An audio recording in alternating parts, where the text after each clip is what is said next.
पूछती हूँ Reema, fall of Saigon और फॉल ऑफ काबुल को कंपेयर किया जा रहा है एक तरह से, जस्टिफाइड है? अलीना, आपका जो सवाल है क्या पाकिस्तानियों को जश्न मनाना चाहिए, किस चीज पे हम जश्न मना रहे हैं और कई दिनों से मना रहे हैं कि खवातीन को कॉलेजेस, यूनिवर्सिटीज, दफातर से वापस भेजा जा रहा है कि अब वो काम नहीं कर सकती, अब वो तालीम नहीं हासिल कर सकती, या इस चीज पे जश्न मनाएं कि एक पूरी जेनरेशन थी अफगान नौजवानों की जिन्होंने एक मुख्तलिफ ख्वाब देखे थे, उनकी ख्वाब कुछ ही दिनों, कुछ ही हफ्तों में बिल्कुल चकनाचूर हो गए हैं। या माइनॉरिटीज, एक्टिविस्ट्स, प्रोग्रेसिव्स, उनके बारे में बात करें, उनकी गैर यकीनी, उनके खौफ, उस पे जश्न मनाएं, या इस चीज पे जश्न मनाएं कि टीटीपी हमारे जो कैदी हैं, कई सैकड़ों कैदी, उनको जेलों से रिहा किया जा रहा है अफगानिस्तान में, इस चीज का जश्न मनाएं। काबुल से जो तस्वीर, मनाजिर सामने आ रहे हैं कि वहां किस तरह केओस है, लोग इतने खौफ में हैं कि वो जहाजों के पहियों के साथ अपने आप को बांध रहे हैं कि किसी तरह वो अफगानिस्तान से निकल जाएं, और वो जहाज उड़ता है और वो गिर जाते हैं। इस चीज का जश्न मनाएं। मतलब कोई इंसानियत भी कोई चीज है, इस तरह के मनाजिर कोई देखता है, खास तौर पे इसको हमारे माजी के साथ जब हम देखते हैं कि तालिबान का क्या रिजीम का क्या रूल रहा है, क्या खौफ रहा है, किस तरह की इंसानी हुकूक की खिलाफ वर्जियां उन्होंने की हैं, कैसे कोई जश्न मना सकता है? मुझे तो नहीं समझ आती। क्या हम पाकिस्तानियों में इंसानियत अब इतनी भी नहीं रह गई कि हम हर चीज को भारत की लेंस से देखते हैं, कि हमें लगता है भारत की शिकस्त हो गई तो उसकी कोई भी कॉस्ट हो, अफगानिस्तान में रहने वाले हमारे भाइयों, हमारी बहनों की, हम उस पर जश्न मनाएंगे?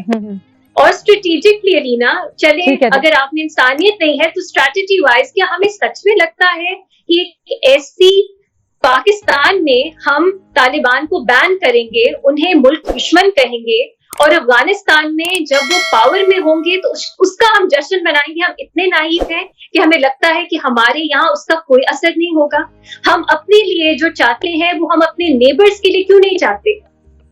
इस चीज का जश्न हम कैसे मना सकते हैं? हमसे बहुत गलतियां हुई, हमने बहुत गलत फैसले किए, हमने पराई जंगें लड़ी, हमने मुस्लिम उम्मा का ठेकेदार बनकर 75,000 मासूम मरवा दिए, 120 अरब डॉलर से ज्यादा नुकसान करवा बैठे, आधी कौम धमाकों, नाकों, फाकों से नफ्सियाती मरीज हुई, हमें मिले 32 अरब डॉलर, हम कुर्बानियां देकर, डू मोर पर नाच नाच कर अमेरिका की नजर में मशकूक, आखिरी 2 जुमले, अमेरिका की नजर में मशकूक, और इसकी नजर में आज भी हमारी रत्ती भर इज्जत नहीं। बरतानिया यूरोप में दहशतगर्दों की पनाहगाह समझता है, अफगानिस्तान से 2-2 टके के लोग हमें टके टके की बातें सुनाते रहे, नजीबुल्लाह से करजई तक, अशरफ गनी से हमदुल्ला मुहिब तक नमक हरामों की लंबी दास्तान है। 30 लाख से ज्यादा पनाह गुजीन, जिनमें राह के तरबियत याफ्ता भी थे, पोस्ट कल्चर से क्लाशनकोफ कल्चर लाकर मनी लॉन्ड्रिंग से असला स्मगलिंग तक, अपना अमन तबाह करने से ये जो आपने पूरी दुनिया में बुरे बनने तक, यकीनन हमारे हमें क्या मिला? हमारे इस वक्त जो प्राइम मिनिस्टर हैं, वो आज से कुछ अर्सा पहले उन्होंने कहा था कि उसामा बिन लादेन शहीद है। आज भी फिर उन्होंने एक इंतहाई गैर जिम्मेदाराना बयान दिया। पिछले दिनों जब वो यहाँ पे बाहर के मीडिया से कह रहे थे कि जी तालिबान अशरफ गनी की मौजूदगी में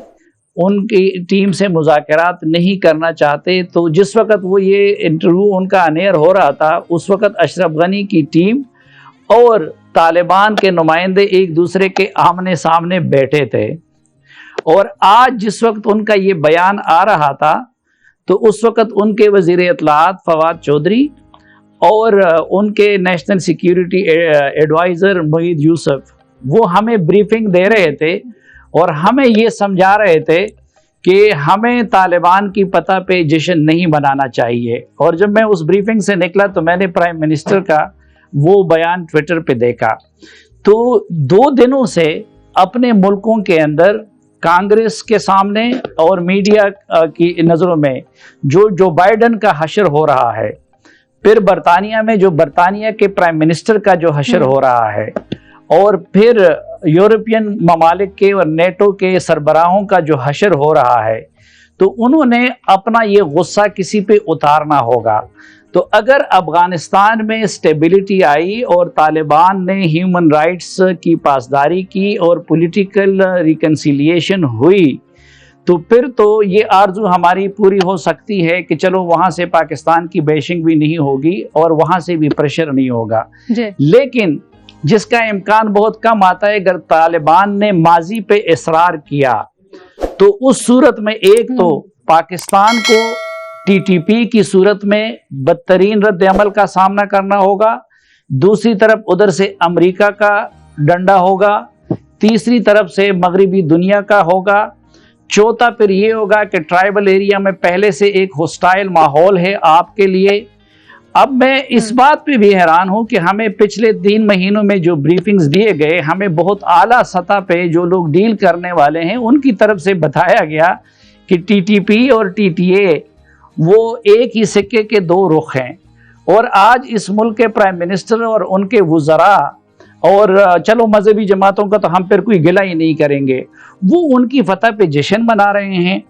तो इसलिए मैं तो कहता हूं कि अगर मामला थोड़ा सा दूसरी तरफ गया